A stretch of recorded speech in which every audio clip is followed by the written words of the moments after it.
Hola, muy buenas tardes. La verdad es que nunca he estado de pie con un micrófono en la mano. No lo voy a controlar, yo creo que el ponente anterior. Pero en primer lugar, muchísimas gracias por habernos invitado a estar aquí, porque yo creo que Santomera se lo merece. Se merece que además la gente conozca todo lo que tiene y todo lo que va a tener y todos los proyectos que, como ha comentado ahora el profesor Ignacio, la verdad es que van a merecer la pena. En este caso vamos a hablar de las necrópolis. Las necrópolis, ¿qué pasa con ese mundo de la muerte? Ese mundo que muchas veces da un poco de miedo, a veces también hasta gusta, te da cosa. Nos han metido también desde el mundo anglosajón, ese mundo del Halloween, parece que ya estamos más cercanos, estamos olvidando de costumbres incluso nuestras de toda la vida. Pero es verdad que no solo nos podemos quedar en los huesos, en su posición, sino que yo estoy aquí como para demostrar lo que realmente podemos sacar y toda la información de todos aquellos sujetos que fueron enterrados en algún momento en algún sitio como puede ser el de Santomera. ¿Qué tienen en común todas las necrópolis? Todas, me da igual, es decir, la época en la que nos estemos moviendo, me da igual la prehistoria, la época medieval, la época moderna, contemporánea, la actual. La verdad es que en todas tenemos primero una ceremonia y una preparación de la tumba.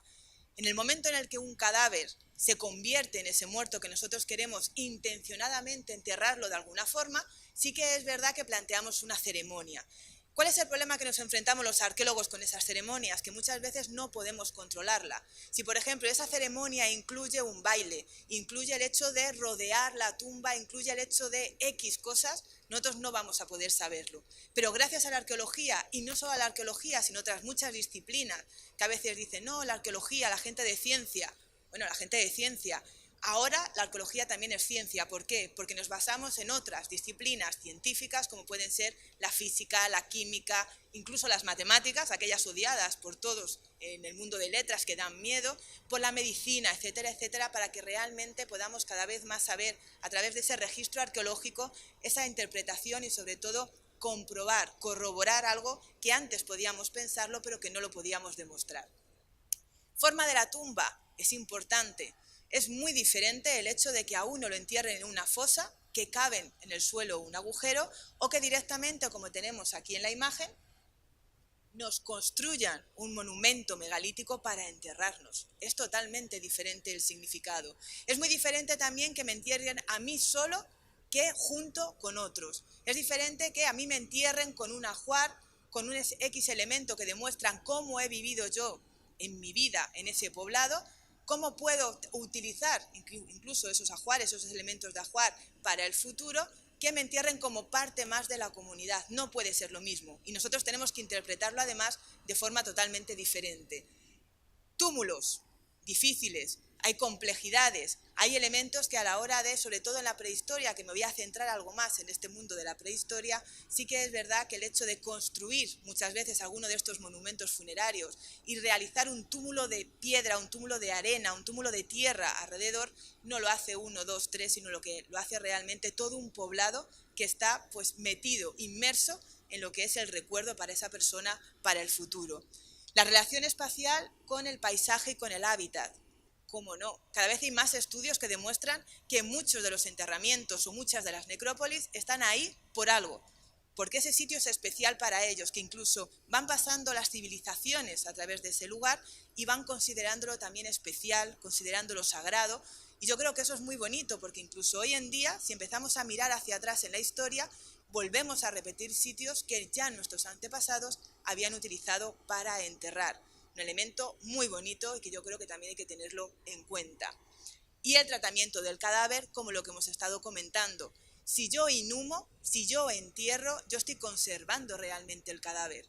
Si yo incinero, yo lo estoy destruyendo realmente. Son dos conceptos, dos ideologías totalmente diferentes frente al mundo de la muerte y frente al hecho de estar enterrando a un sujeto parte de nuestra población. Seguimos con cosas que tienen en común las necrópolis. La colocación de los restos humanos es muy importante. Dentro de una necrópolis donde se entierra a la gente es fundamental, ya desde la prehistoria. Incluso vamos pasando a lo largo de la historia, cuando tenemos casos de que se entierran en las iglesias, no todos se podían enterrar en el interior de una iglesia, algunos se tenían que enterrar fuera. Esos enterramientos relacionados con niños, a veces los niños se enterraban debajo de las viviendas. eran rituales especiales. Y todo eso nos dice mucho de la gente que intencionadamente, que ese poblado intencionadamente ha enterrado a esa persona así, de una manera especial, de una manera ligada a una serie de creencias y una serie de tradiciones. La colocación de los ajuares. ¿Qué están diciendo los ajuares? ¿Por qué colocan los ajuares de forma diferente a unas personas sí y a otras no? Estamos hablando de, pueden ser por sexo, puede ser que lo coloquen a los hombres y a las mujeres ajuares diferentes, puede ser por edad. ¿Por qué este tipo de ajuar y no otro tipo de ajuar? ¿Están diciendo algo de cómo vivió la vida en el poblado o me están diciendo cómo quieren que viva en el más allá? Eso es fundamental a la hora de poder estar evolucionando. Rituales efectuados en el momento de la inhumación. Hasta ahora casi no nos tenemos que imaginar esa capacidad cognitiva que todo el mundo quiere buscar, desde qué momento tenemos una serie de elementos, rituales, con ese momento de enterramiento intencionado. Ahora, por ejemplo, hay ofrendas florales que ya podemos, gracias a otras disciplinas, como puede ser la palinología, de poder comprobarlo. Son elementos que me ayudan a mí a saber esos rituales, así como el cierre de la tumba. Aquí tenemos algunos otros ejemplares, o ejemplos, mejor dicho, de lo que nos podemos encontrar de enterramientos. Y por último, algo que, bueno, en nuestra civilización se nos cae un poco lejos. ¿Qué quiere decir? ¿Qué pasa cuando alguien se entierra? Generalmente se deja allí y, bueno, pues ahí se queda. Pero tenemos que tener en cuenta que hay otras muchas civilizaciones que incluso llegan a sacar a sus muertos, llegan a celebrar comidas con esos muertos. Llegan incluso, una cosa muy normal que nosotros tenemos en la actualidad, son esos nichos que nosotros tenemos familiares, que a la hora de enterrar a alguien, ¿qué hacemos? La persona que está enterrada de nuestra familia en el interior, la arrinconamos ligeramente y seguimos enterrando en el mismo sitio. Eso ya lo vemos desde la prehistoria. Y eso nos tiene que hacer pensar de que no hemos cambiado tanto realmente en ese momento especial que nosotros tenemos con nuestro ser querido como parte de nuestra familia. Por lo tanto, para rematar un poco esto y meternos ya en tema, que realmente lo que me gusta para enseñarles lo que los huesos nos pueden estar diciendo de la vida de esa persona, esto es un poco lo que podríamos hablar del que tienen en común las necrópolis. Hay un carácter profiláctico evidente. Eso es evidente. Cuando tenemos una persona que muere, tenemos un proceso que, bueno, hasta que llega a esa esqueletización, que mejor estar algo más alejado que no. Eso es importante. Y ellos lo saben y van cambiando y van modificándolo. Creencia en una vida de ultratumba. Es una idea muy bonita. Nuestro problema, ¿desde qué momento el hombre, el Homo sapiens, tenemos esta creencia en la vida de ultratumba? Es difícil, ¿vale? Es muy difícil a la hora de pensarlo. Pero cada vez más nos damos cuenta que vamos atrasándolo y que no es algo novedoso, sino que ha estado ahí durante mucho tiempo en nuestro linaje. Conciencia de la trascendencia. Si yo de repente llego a una necrópolis y me encuentro una tumba estupenda, maravillosa, no puedo pensar que esa persona quiere que en el futuro todo el mundo sepa quién está enterrado allí y cómo había vivido en vida, por supuesto. ¿Y eso ha cambiado? Pues no, no ha cambiado. Entonces también tenemos que seguir estos parámetros a la hora de entenderlo. Posibilidad de una vida estable en un punto determinado. Si yo tengo una necrópolis, tengo un poblado, es mucho más fácil. Si yo soy nómada, enterrar en un sitio es mucho más complicado para mí e incluso para los arqueólogos poder seguir la pista de estos enterramientos. Es normal. Sentimiento privado efectivo. Cuando uno está excavando estos cadáveres, estos esqueletos, a veces se le olvida que está ahí enterrado el padre de alguien, la madre de alguien, el familiar de alguien, que lo enterró ahí de una forma intencionada. Y eso yo creo que también es importante, porque en esa interpretación de cómo fue en vida esa persona, es fundamental que nosotros no perdamos de vista ese hecho. Y por último, un requerimiento social. Es una necesidad de la sociedad. La sociedad en la que vivimos necesita de ese ritual, necesita de ese elemento a la hora de poder enterrar a esa persona de una manera muy, muy determinada. Todas estas variables, tenemos múltiples variables, múltiples combinaciones, algunas dejan una huella arqueológica más que otra, también es cierto, pero yo creo que nuestro deber es cada vez más, ligados a otras disciplinas científicas, poder llegar a poder saber muchísimo más acerca del mundo de la muerte en el pasado. ¿Cómo lo hacemos? Normalmente se realizaban estas excavaciones solo con arqueólogos, lo cual estaba muy bien, es la base que nosotros teníamos. Yo, de hecho, soy arqueóloga de base. Pero ¿qué pasa? Que llega un momento que necesitamos algo más. Necesitamos algo más y yo por eso también hice mi máster, hice un curso de doctorado, etcétera, etcétera, de lo que sería antropología física y forense. ¿Por qué?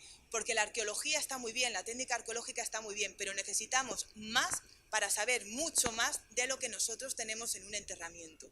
Y además nosotros no solo trabajamos los dos, también trabajan físicos, químicos, veterinarios, biólogos, palinólogos. Vamos a ver a lo largo de esta charla diferentes especialidades que ahora trabajamos juntos, nos entendemos y nos ayudamos mutuamente para poder entender el pasado e interpretarlo. Aquí tenemos algún ejemplo de alguna excavación a la hora de poder determinarlo y, como ha comentado Ignacio anteriormente, sí que es verdad que también el hecho de las publicaciones, el hecho de que la gente realmente no solo vea 4 restos, sino que se pueda imaginar realmente cómo era esa necrópolis, cómo era ese contexto, es fundamental a la hora de poder explicar lo que tenemos en cada uno de los yacimientos. Y vamos a venir a Santomera. ¿Por qué? Porque el término municipal está cambiando. ¿En qué sentido está cambiando? Los puntos que nosotros tenemos aquí, que he marcado aquí, son los puntos que en un principio venían marcados en la carta arqueológica como yacimientos arqueológicos. ¿Qué es lo que está pasando? Las últimas prospecciones están demostrando que son muy pocos para lo que realmente tiene de patrimonio Santomera, lo cual yo creo que es el inicio de una larga amistad, sobre todo gracias a la Asociación de Patrimonio de Santomera, que está haciendo en esto una labor excepcional. ¿Qué áreas de necrópolis nos podemos encontrar en este término municipal? Nos podemos encontrar 3 formas diferentes. Nos podemos encontrar una serie de enterramientos del neolítico final, calcolítico, asociado con esas cuevas o posibilidades de cuevas múltiples en algún caso, había noticias, etcétera, etcétera. Enterramientos argáricos de la edad del bronce, tanto en cista como en urna, de poblados como los que tenemos aquí de las Peñicas o Covatillas la Vieja, que sí que es verdad que tiene, por ejemplo, este hábitat 2 momentos totalmente diferentes, uno de la edad del bronce, uno posterior que es ibérico, noticias de algunos de los hallazgos, pero yo creo que este es el momento para ver realmente todos estos poblados que nos encontramos por esta zona de aquí, todos estos poblados calcolíticos, argáricos, etcétera, etcétera, donde enterraban a sus muertos, porque ahí están, tienen que estar. Entonces sí que es verdad que todas estas prospecciones van a ser interesantes a la hora de poder determinar dónde estaban y cómo eran esos rituales a la hora de poder llevarlos. Aquí tenemos algún ejemplo que me ha facilitado Miguel a la hora de esos enterramientos colectivos, a la hora de poder ver qué es lo que pasa. Y en eso voy a aprovechar y voy a mandar mensaje, lo siento Miguel, lo tengo que mandar. ¿Por qué? Porque hay muchas veces que uno está paseando por el monte y de repente ve una de estas cuevas, ve unos restos humanos y dice, ¡ay, qué gracia, un cráneo! Anda, mira qué gracia, y se lo lleva. Entonces, ¿qué es lo que pasa? Normalmente todos estos enterramientos no están con ajuares imponentes, realmente no son importantes, pero en cambio para los investigadores es fundamental cada uno de los restos humanos que estén en el yacimiento y que no se muevan de ahí. ¿Por qué? Lo voy a explicar ahora mismo y van a entender perfectamente el hecho de que si me quitan alguno de los restos, la información quizá no va a ser la mejor a la hora de poder determinarlo. Y aquí tenemos algunos otros ejemplos de restos humanos, de estos enterramientos o posibles enterramientos múltiples que en un futuro ya se tendrá que corroborar, pero que yo creo que es un punto de partida fantástico para realmente conocer el mundo de la muerte en el término municipal de Santomera. Y ahora llego a lo mío, a lo que les tengo que demostrar. ¿Por qué? Porque hemos dicho que la arqueología es ciencia y yo se lo tengo que demostrar. Y para demostrarle qué puedo sacar con cualquiera de estos restos humanos que hemos encontrado en estas cuevas, que ustedes a lo mejor se pueden encontrar en algún momento. En primer lugar, podemos determinar lo que es el sexo. Ahí he puesto los porcentajes de fiabilidad. Tenemos fiabilidad entre el 90 y el 95% teniendo el esqueleto completo, del 80% con el cráneo sin mandíbula y del 90% con ambos. Con lo cual yo puedo casi acercarme al 100% para asegurar el sexo del sujeto que yo tengo enterrado allí. Si yo tengo muchos restos mezclados, yo voy a intentar determinar si estamos hablando de un solo sujeto, de 2, de 3, e intentar ver qué pasa con ellos. Interesante, como no tengo tiempo porque tenemos media hora justilla, aquí tenemos algunos de los caracteres en los que, primero visualmente se puede ver la diferencia. Aquí tenemos, esto sería un varón, tenemos esta frente más marcada, la mandíbula diferente que este cráneo femenino, diferentes elementos que nos encontramos en el cráneo, con lo cual morfológicamente somos capaces de conseguir esta fiabilidad en la determinación del sexo. Si tenemos la pelvis, solo con la pelvis puede estar el resto del esqueleto hecho polvo, hecho astillas. Si recuperamos la pelvis y sobre todo recuperamos esta zona que en esta imagen tenemos aquí, esta sínfisis púbica, tenemos la fiabilidad de entre el 90 y el 95% de poder determinar el sexo del sujeto. Con lo cual es una maravilla, porque la pelvis además, como está ligado a una reproducción, realmente es uno de los más fiables en el esqueleto a la hora de poder identificar el sexo de un sujeto.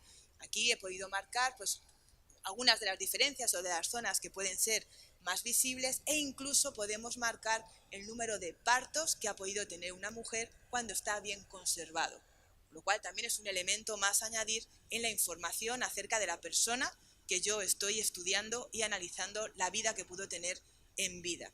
Y aquí también se puede ver la diferenciación en la forma, en la morfología, repito, siempre asociado con la reproducción.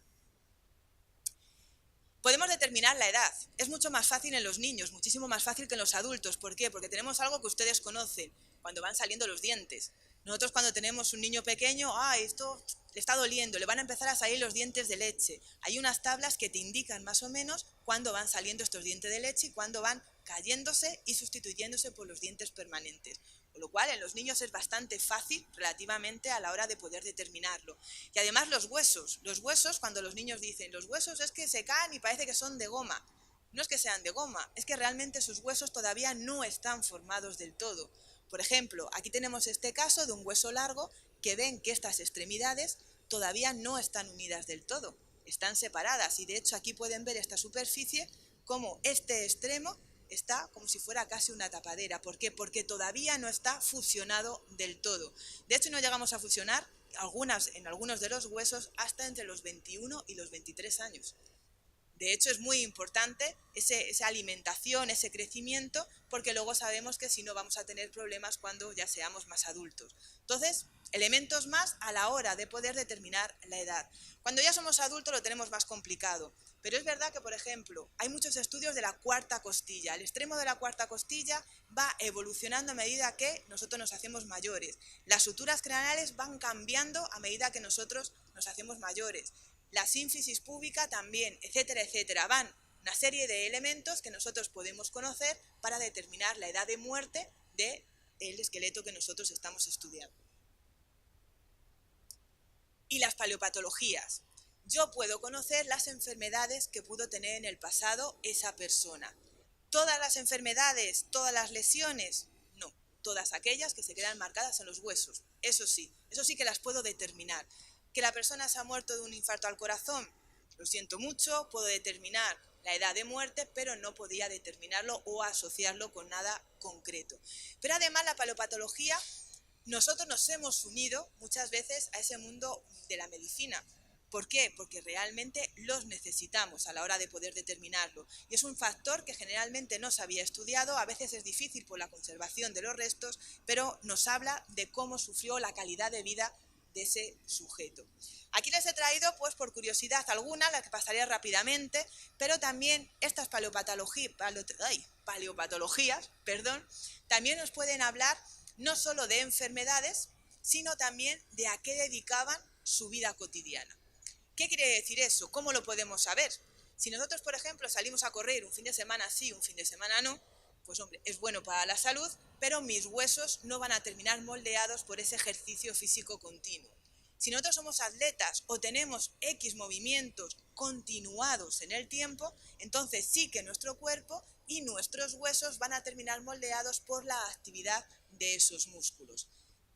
¿Qué utilizamos nosotros? Los análisis de los antropólogos del deporte. Ellos sobre todo van a estudiar a grandes atletas, van a estudiar a grandes corredores, van a estudiar a deportistas como Rafa Nadal, como remeros, etcétera, etcétera. ¿Por qué? Porque esos esfuerzos continuados, por ejemplo, en el caso de lo que puede ser el tenis o en el caso de los remeros, este movimiento, van a señalarle siempre unas lesiones a estos deportistas que si yo veo esas lesiones y esas formas de cambio en el hueso en mi yacimiento, No significa que estén todo el día remando, estén jugando al tenis, pero los puedo relacionar directamente con un movimiento muy concreto.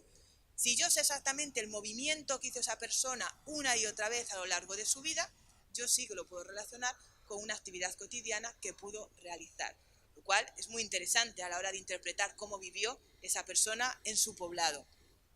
Aquí muy rápidamente ver, pues esto se ve mucho entre los saltadores y los corredores, estas entesopatías o las tendinitis, nosotros lo conocemos más como tendinitis, y si no nos ha pasado a nosotros, lo ha pasado seguro que a alguien que nosotros conocemos por hiperactividad muscular, muchas veces relacionados con movimientos y sobre todo cuando nos vamos a esa prehistoria con el arco, con el hecho de la recolección, esos elementos de estar acuclillados, al final va a tener una serie de lesiones, el hecho de montar a caballo va a tener otra serie de lesiones, yo voy sumando conocimiento y lo aplico a los restos humanos que yo estoy estudiando.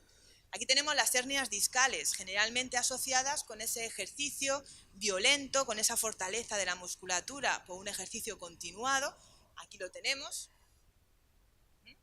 Y aquí también tenemos, en este caso, los calcáneos cuando tenemos en grandes pues, caminatas, pero por terrenos agrestes, por terrenos duros, con zapatos no adecuados, que al final vamos a terminar con todas esas excrescencias óseas, como se denominan, en el talón, como consecuencia de que una y otra vez hay un roce exactamente en el mismo sitio.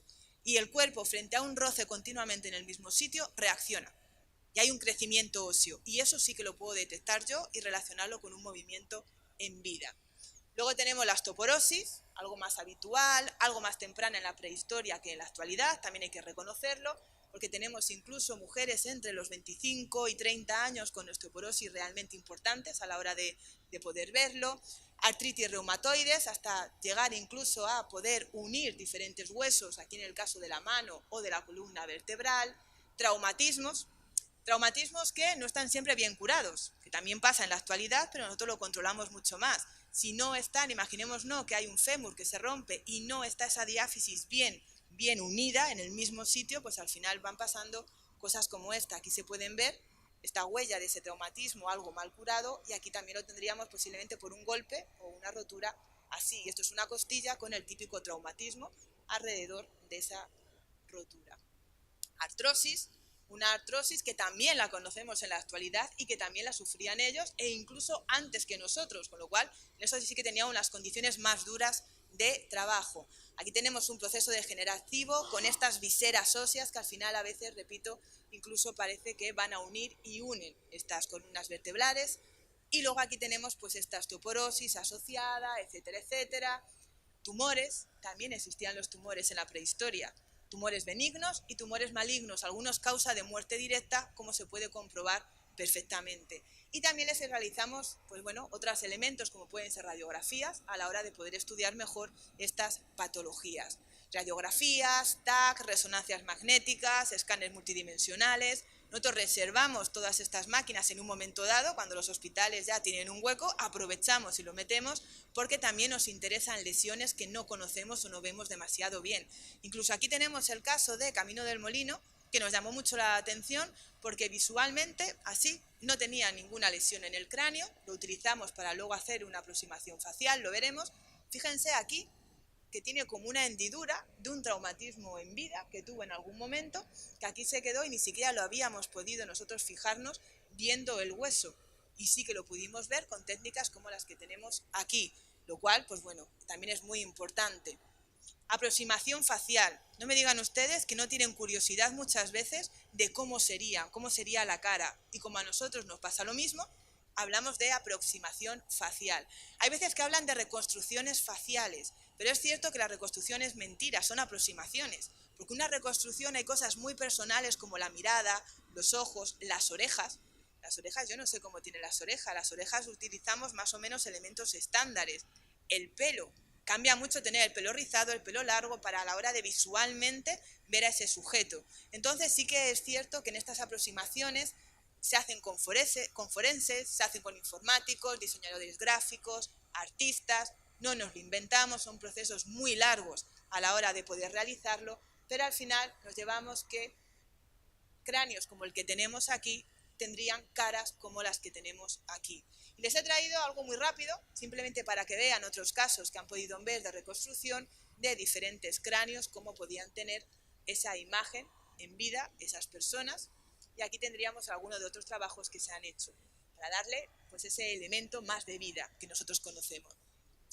Osteopatías anémicas, tenían anemias muy importantes, anemias muy hereditarias, sobre todo en la prehistoria, importantes, se podían ver con todos estos elementos en los cráneos, en las órbitas, raquitismos también, deficiencias vitamínicas, etcétera, etcétera, muy comunes. Aquí podemos tener, esto es sarro, acumulaciones de sarro, lo cual es impresionante a la hora de poder verlo. Infecciones, caída de dientes. Esto es bonito porque uno se piensa que, bueno, se le cae un diente y ahí se queda pues ese agujero, ¿no? Ese alveolo para toda la vida ahí. Y no. El cuerpo cuando falla algo lo intenta rellenar. Cuando se cae un diente, el cuerpo, la mandíbula, intenta rellenarlo. Y de hecho es muy bonito casos como este porque se ve como estos se han caído hace muy poco tiempo. Después se han caído estos que ya ha comenzado a regenerarse y aquí había un diente que ya es como si no existiera ese diente. Es una reacción del cuerpo que también nos ayuda a saber los momentos de las lesiones. Y luego también nos señalan actividades cotidianas, como el hecho de limpiarse con los palillos, que ya tenemos muchos ejemplos. Antiguamente, incluso tenemos encima de los huesos, en Atapuerca, las marcas de palillo por acción pues, de higienizarse, de quitarse estos elementos restantes que pueden ser después de la comida. Aquí también tenemos otros ejemplares y aquí lo bien que se ve. Y luego tenemos, ¿no les llama la atención estos dientes de aquí? Estos dientes de aquí, el desgaste es raro, ¿no? Va hacia adelante. Normalmente sería o plano nuestro desgaste o como mucho hacia adentro, como mucho. ¿Esto qué significa? Que posiblemente todo este desgaste es consecuencia de una de tercera mano. Utilizaba la boca como tercera mano para utilizar para trabajar el cuero, para lo que sea, para una actividad que luego se estudiará realmente con el microscopio para qué era esa actividad. Bueno, pues es bonito el hecho de poder demostrar pues, cosas como estas. Marcas que nosotros podemos ver aquí.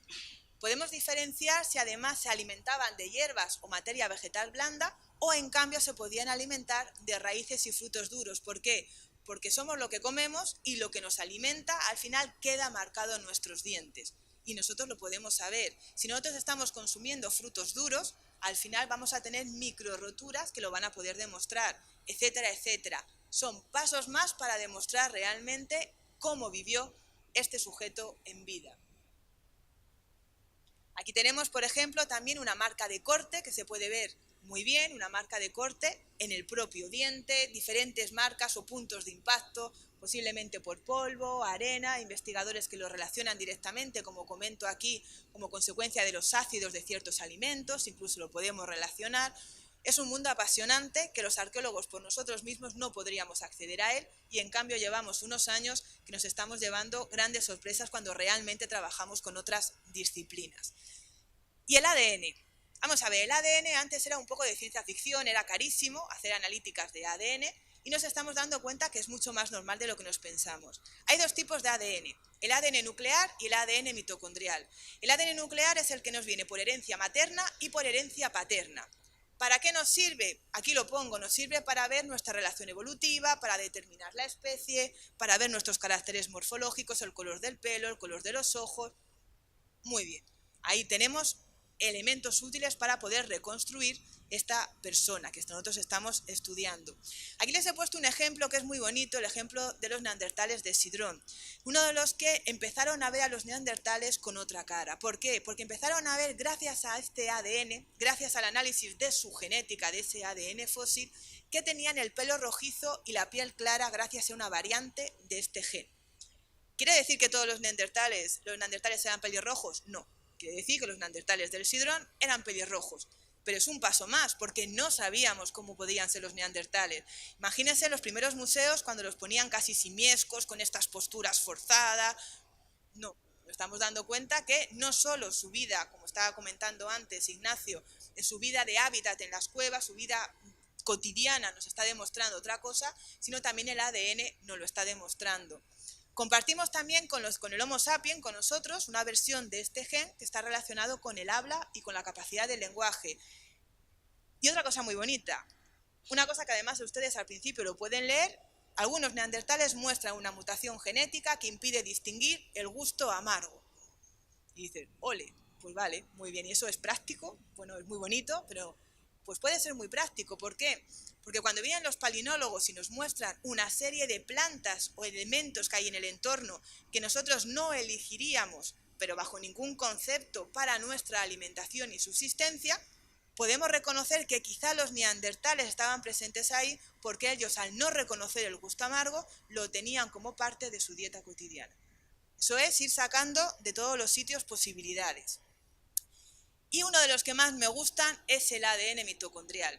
El ADN mitocondrial es el que viene solo por herencia materna, el que viene de la madre, de la madre, de la madre, de la madre, y de hecho fue el que se utilizó para ver cuál era la primera Eva del Homo sapiens. ¿Cuál era la primera mujer de nuestra especie? Y nos llevó a la Eva africana. Pues no solo me va a servir para eso, que nos sirve sobre todo en estas primeras etapas del origen del hombre, sino para algo mucho más bonito y mucho más útil. Y además mucho más útil en esas cavidades que encontramos muchísimos huesos todos sueltos. ¿Por qué? Por un lado, porque vamos a ver si tienen alguna relación de parentesco entre ellos. Yo puedo demostrarlo. Puedo saber si todos los restos que hay allí mezclados están relacionados familiarmente entre ellos.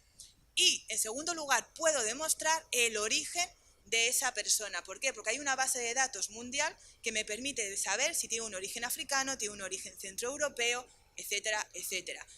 Y si seguimos sumando y analizando, es muy bonito el hecho de que se pueden estudiar los dientes, porque en el momento de formación de los dientes se forman en un sitio determinado, pero si esa persona migra y vive en otro sitio determinado durante mucho tiempo, gracias a los análisis de dieta también se va a poder demostrar casi como el paso migratorio de cada una de las personas que tengo yo enterradas allí.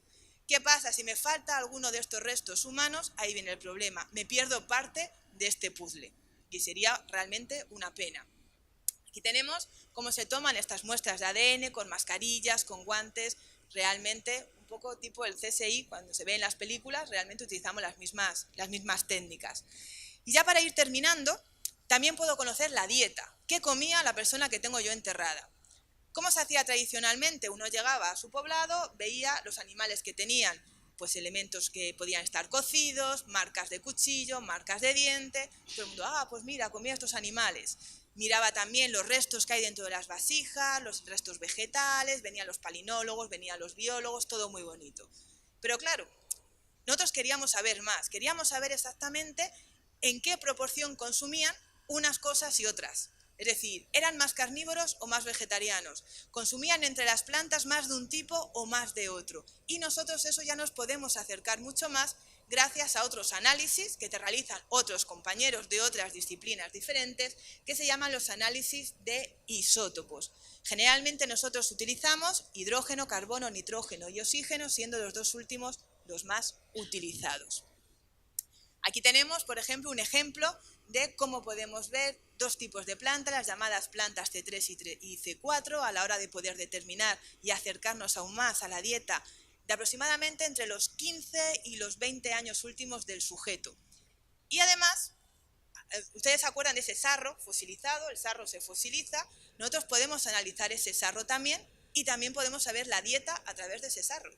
Y podemos unir esos resultados con todos estos resultados de análisis, más lo que me dice el palinólogo que hay alrededor, más lo que me dice el biólogo, para realmente hacer un puzzle cada vez más completo. Y además los vegetales marinos se diferencian muy bien de los vegetales terrestres.